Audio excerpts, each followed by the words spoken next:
On this episode of the White Knuckle Web Show, we're checking in with Mike Tassoul and Tylor Flynn, all the way up in northern Wisconsin. For the first time this summer, Mike and Tylor decided to put in the work in order to have a decent food plot to draw deer in later in the season.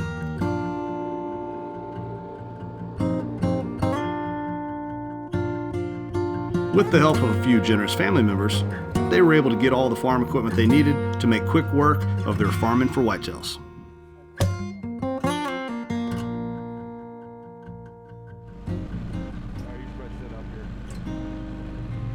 With all the food plots in, it was time to set some cameras and see what potential deer they had to chase this fall.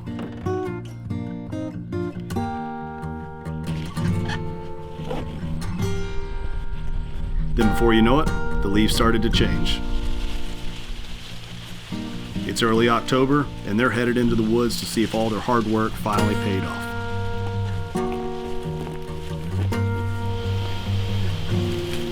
Mike and I made it back in here. We're right where a alfalfa field butts up to the woods and a cornfield cuts it off. And we're in the far back side of that. And with any luck at all, we'll have a doe come by, like I said, probably shoot that, or a nice buck. If a nice buck came by, that would just be a bonus, really. It's been a really rough week at work, and I've been complaining to Mike for a couple hours now. So honestly, it's just awesome to be out in a tree. After a rough week at work, it's amazing how going out and doing a little deer hunting can totally change your perspective. We're heading out to a spot that we're pretty sure there's a buck walking past there on a north wind. We have a northwest wind tonight. Barometric pressure's super high. It's a nice sunny day. Conditions are good. Last week, when I checked trail cameras, I had some pictures of a new buck. We haven't even named him yet in this area that we're going to tonight, basically working a scrape line. So we think we have an idea of where he's bedding on a north wind. We're going to give it a shot tonight. We're going to do a little running and gunning, hoping that we can catch him on his feet.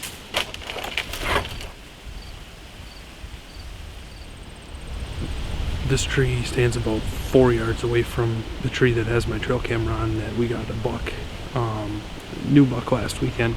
We're up here, same conditions as what it was last weekend.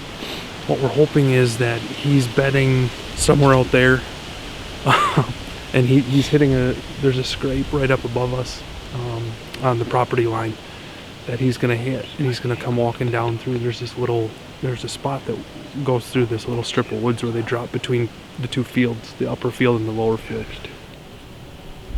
That buck would never show that night.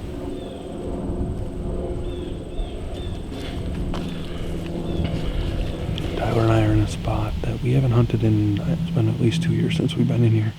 We'll see how it goes. We got up here pretty quiet. It's really calm in here though. There's no wind. So we're gonna hang out here. Hopefully see something worth shooting tonight.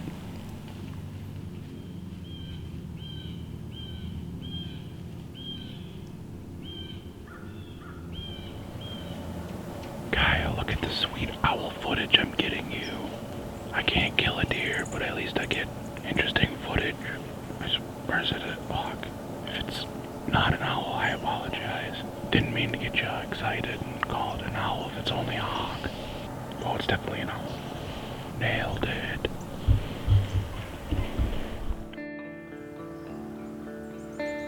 Tylor jokes, but in all honesty, they aren't known for shooting footage of 6-year-old bucks year after year.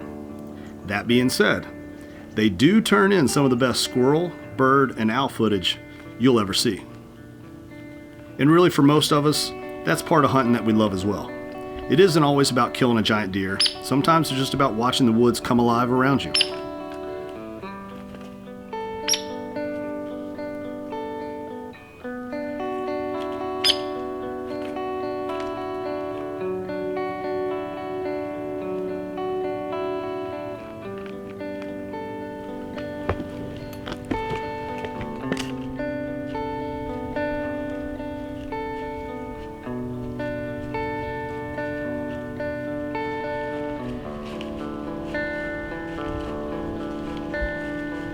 That one needs about 4 more years.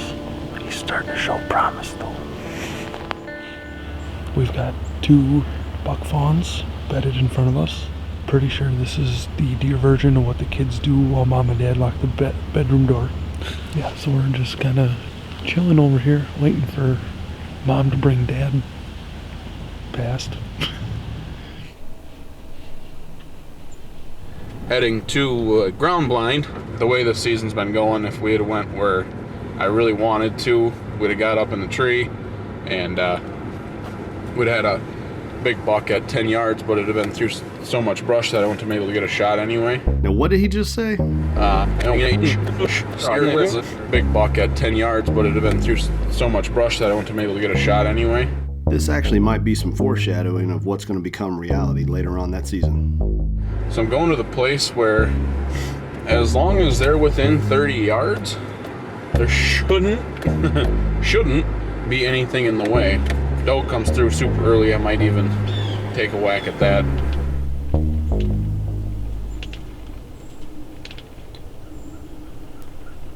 Far is she?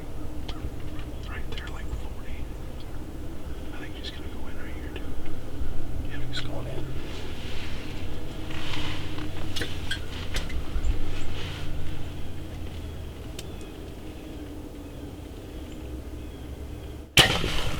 Right over her back. Well, it was a clean miss. Hopefully. Pretty sure. Like 100% sure. If a deer is at like 26 yards and you shoot it for 40, you're going to shoot over its back.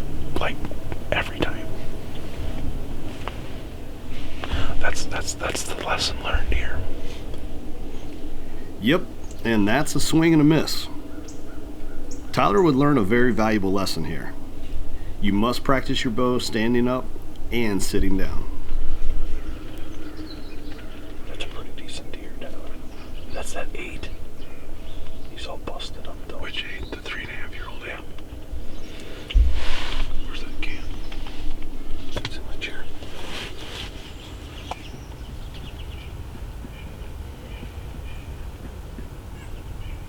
Continuing with the magnificent aviary footage, Mike and Tylor are relying on trail cameras to plan their next move. Nice cold front coming through. Bucks are starting to move. Guys are talking about seeing big ones on their feet. So yeah, we're in a tree that, boy, it's been like 6 years. I shot a doe out of this tree about like 6 years ago. There's always a nice rub line that goes across here. We actually had an encounter with a splitter up on the next little hill, probably about 100 yards from here. But last week, I had trail camera pictures of Bucky right out 40 yards from here, right shortly after dark.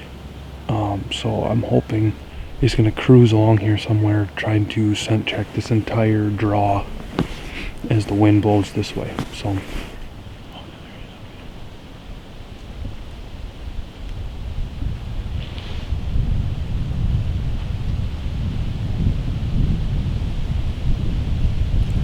Yeah, so we've had a little bit of excitement here already this morning. A couple little bucks chasing some does. One went around us on one side, and the other one, we actually had the buck. I don't know where the buck came from. We've had some action all around us. Hopefully something bigger comes running through. Yeah, we can find a little hole to squeeze an arrow through. That's kind of the hope here. But it's good to see deer up on their feet.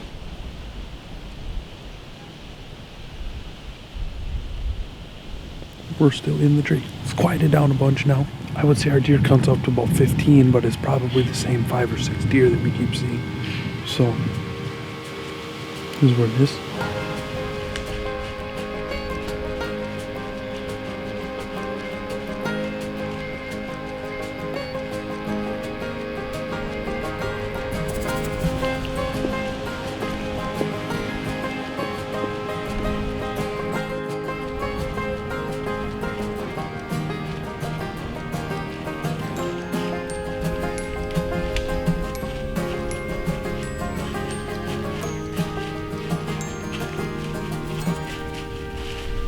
Here we have the majestic North American Holstein. It is a milk production animal roaming free in the hills of southwestern Wisconsin. Look at its glory. and its magnificence. So peaceful, so tranquil. Hello, my name's Tyler Flynn, and I'm a guy who sits in a tree for fun. I don't shoot deer, although I try. And we're gonna do it again, because I love trying. Mike and I are out here on our main property. We got a northwest wind. The barometric pressure's through the roof. Big cold front came through 2 days ago, and we're trying to kill a buck. I'm a Barbie girl in a Barbie world. That's the first song that popped into my head when I'm like, I think I should sing. You should probably sing that one out. Belt it out, man. I'm a Barbie girl in a Barbie world. Imagination, that is your my creation? I don't know. Yeah. Something about undress me anywhere. Heyo.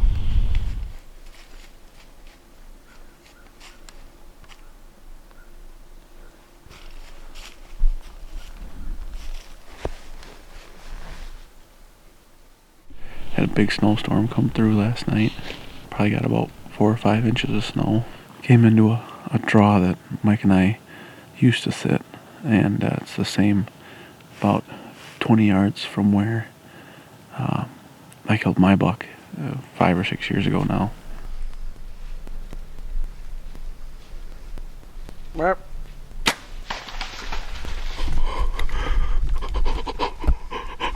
Yeah, buddy.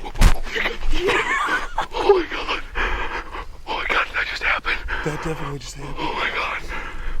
Oh my god. Oh. Oh my god. I can't even breathe. Oh my god. Dude, that's a 9-pointer. That's a 9-pointer. Oh my god. Yes. We almost had it. I'm going to consider it an almost, because it's the closest we've been to a deer of that caliber in a really, really, really long time. We had Bucky come through right at first light. He went in through some of the thickest, nastiest stuff you can imagine. Mike was unable to get any footage of him just because it was so thick. He was on top of us before we even knew he was there. He was 20-25 yards before I heard him, and I just caught a couple glimpses of the rack, and it was huge G2s, wide, long main beams. I mean, there's not a doubt in my mind that it was him. So we were close.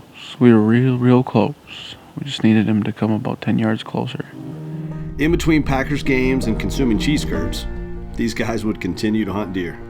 Just nothing that they wanted to put their coveted Wisconsin tag on. A mid-season snow would prevent a singing encore, but an encounter with a deer that Tyler has been dreaming of, called Bucky, would be the highlight to his season. Thanks for watching. Be sure to check us out next week.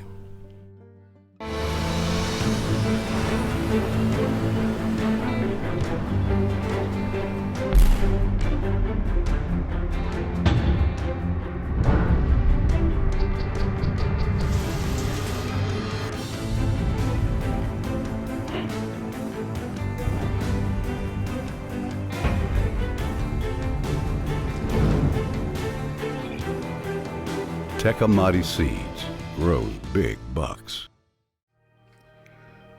When you hunt without a lone wolf tree stand, your stand creaks and makes noise. When your stand creaks and makes noise, you don't see any deer all day. When you don't see any deer all day, you tend to become depressed. And when you get depressed, you take up scrapbooking.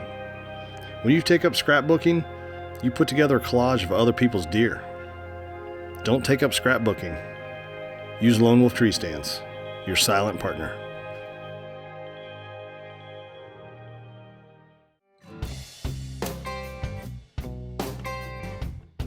When my wife asked me to marry her, I said yes, but on one condition.